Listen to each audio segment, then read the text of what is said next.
कि तुम्हें भागना नहीं है, जागना है। तो जंगल और घर में क्या स्पीड रहेगी समाधि पाने की, उसका बाहर की परिस्थिति से संबंध नहीं, हमारे भीतर की भाव स्थिति मन स्थिति से है। कोई और प्रश्न? स्वामी जी, आपकी आध्यात्मिक यात्रा में ओशो का भाई होना कितना सहायक रहा? मैं मानता हूँ कि ओशो के भाई होने के कारण ही मैं इस रास्ते पर बचपन से ही परिचित हो गया। ये मेरा बड़ा सौभाग्य है। अगर ऐसा नहीं होता तो मैं नहीं जानता कि मैं कभी इस रास्ते को पकड़ पाता। मुझ में इतनी समझ, इतनी बुद्धि नहीं है कि मैं स्वयं खोजबीन करके तलाश लेता। इसलिए मैं उन सब लोगों के प्रति बहुत श्रद्धा करता हूँ जिन्होंने ओशो का संन्यास लिया है, जो ध्यान में डूब रहे हैं। मैं जानता हूँ वो मुझसे ज्यादा समझदार है। मुझे तो किस्मत की बात है कि मैं उस परिवार में पैदा हुआ था, तो मुझे बचपन से ही ओशो के सन्निधि मिली, उनका सानिध्य मिला, उनकी शिक्षा समझने सीखने को मिली।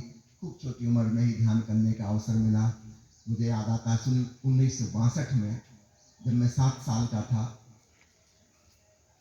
तब जबलपुर में एग्रीकल्चर यूनिवर्सिटी में ओशो ने पहला ध्यान शिविर लिया था, पहला मेडिटेशन कैंप एग्रीकल्चर यूनिवर्सिटी में। उसमें करीब 20-25 मित्र थे। तो मेरे एक बड़े भाई मुझे लेकर आए थे। मैं तो नहीं समझता था उस समय ध्यान क्या होता है, या ओशो जो समझाते थे प्रवचन में वो मेरी समझ में नहीं आता था। ज़्यादा से ज़्यादा कहीं कोई हंसी मजाक की बात आती थी, मुल्ला नसरुद्दीन का चुटकुला आता था, वो मेरी समझ में आता था। कोई कहानी कहते थे तो वो मेरी समझ में आती थी, लेकिन ध्यान की बात समझ में आती।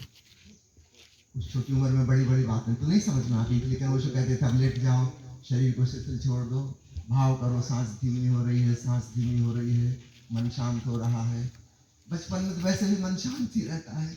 जरा सी उनकी वाणी सुनते सुनते पूरा ही शांत हो जाता है, और एक अद्भुत अनुभव होता है, अलौकिक अनुभव। कई बार तो मुझे ऐसा लगता है कि उस समय वो जो अनुभव हुए थे, उतने गहरे अनुभव तो बाद में फिर नहीं हुए। बहुत गहरे अनुभव उस समय हुए। तो यह मेरा सौभाग्य है कि उनके भाई होने के नाते मुझे बहुत छोटी उम्र में बिन मांगे मोती मिले वाली बात हो गई थी। और इसलिए मैं सभी अन्य लोगों के प्रति बहुत आदर महसूस करता हूँ जिन्होंने अपनी खोजबीन से, अपनी बुद्धि से, अपने विवेक से ओशो को ढूंढा, ध्यान की पद्धति सीखी और ध्यान आरंभ किया, अध्यात्म में डुबकी लगाई। स्वामी जी, ध्यान भी आज एक प्रोडक्ट है, क्या बाजार का एक हिस्सा है? ध्यान बेचा जा रहा है। और दूसरे आपने कहा डिप्रेशन की बात, तो बहुत सारे ध्यानी भी सुसाइड कर रहे हैं, बहुत सारे महात्मा भी सुसाइड कर रहे हैं, वो भी डिप्रेशन के शिकार है। पहले ध्यान को समझ लीजिए, ओशो ध्यान से क्या कह रहे हैं। एक चीज और, ध्यान के कोई साइड इफेक्ट है क्या? पहले आप ध्यान को समझ लीजिए, ध्यान है क्या, फिर बाकी पुस्तकों से आ जाएंगे।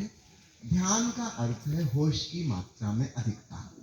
जब हम किसी छोटे बच्चे से कहते हैं बेटा ध्यान पूर्वक पढ़ो, तो हमारा क्या मतलब है कि टीचर जो पढ़ा रहे हैं उसको होश पूर्वक सुनो। होश और ध्यान पर्यायवाची है। जब हम एक ड्राइवर से कहते हैं कि ध्यान पूर्वक गाड़ी चलाना, मतलब होश पूर्वक, बेहोश में नहीं, एकाग्रता में गाड़ी चला रहा, पूरा ध्यान वही हो, यहाँ वहां